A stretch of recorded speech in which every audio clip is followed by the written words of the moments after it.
যে ডিজিএফআই এর ভিতরে এর একটা 2টা ফ্লোর জুড়ে তারা এর অফিস বানিয়েছিল এবং ওখান থেকেই ভার্চুয়ালি তারা বাংলাদেশকে কন্ট্রোল করতো বিভিন্নভাবে। ডিজিএফআই অফিসে এর অফিস ছিল, এটা একেবারে ভিত্তিহীন একটা তথ্য। আমাদের অনুসন্ধানী টিম এর কোনো সত্যতা খুঁজে পায়নি। ডিজিএফআই এর প্রাক্তন কিছু কর্মকর্তার সাথে যোগাযোগ করলেও তারা এ ধরনের দাবিকে ভিত্তিহীন বলে আখ্যা করেছেন। এ ধরনের বিভ্রান্তিকর তথ্য যারা ছড়াচ্ছেন তাদের আসল উদ্দেশ্য কি সেটা বোঝার অপেক্ষা রাখে না। ডিজিএফআই কিংবা এনএসআই রাষ্ট্রের অত্যন্ত গুরুত্বপূর্ণ সংস্থা।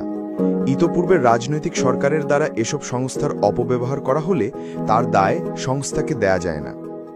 এখন চলছে সংস্কার আর পরিবর্তনের জোয়ার। তবে এই পরিবর্তন রাষ্ট্রের নিরাপত্তা ব্যবস্থাকে প্রশ্নবিদ্ধ করে নয়, পরিবর্তনের সূচনা হোক রাজনৈতিক সংস্কার দিয়ে।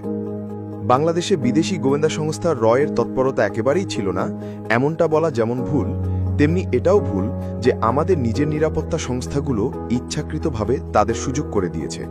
ডিজিএফআই, এনএসআই বছরের পর বছর নিঃশব্দে দেশের নিরাপত্তা, সন্ত্রাস দমন কিংবা সাইবার হুমকি প্রতিরোধে গুরুত্বপূর্ণ ভূমিকা রেখে এসেছে।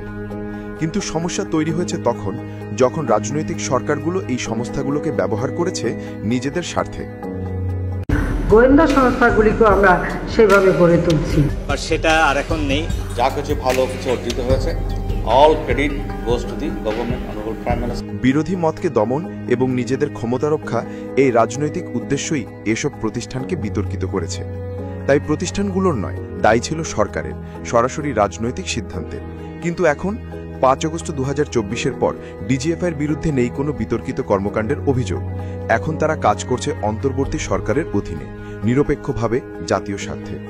কিন্তু তবুও নতুনভাবে এই সংস্থাগুলোর বিরুদ্ধে অপপ্রচার শুরু হয়েছে। যারা অপপ্রচার করছে তাদের উদ্দেশ্য হল প্রতিষ্ঠানগুলোর মনোবল ভেঙে দেওয়া, জনগণের বিশ্বাস নষ্ট করা এবং নিরাপত্তা দুর্বল করে রাষ্ট্রকে অস্থিতিশীল করে তোলা, সর্বোপরি নির্বাচনকে বাধাগ্রস্ত করা।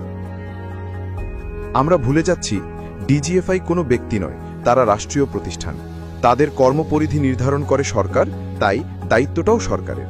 তাই সবার আগে প্রয়োজন রাজনৈতিক সংস্কারের। এমন আইন ও কাঠামো প্রয়োজন যেখানে নিরাপত্তা প্রতিষ্ঠানগুলো রাজনৈতিক দলের যন্ত্রে যেন পরিণত না হয়। প্রতিষ্ঠান নয়, অপব্যবহারকারীদের জবাবদিহির আওতায় আনো। এইসব গুরুত্বপূর্ণ প্রতিষ্ঠান দুর্বল হলে রাষ্ট্র দুর্বল হবে, আর রাষ্ট্র দুর্বল হলে নাগরিক হিসাবে আমরা কেউই নিরাপদ থাকব না।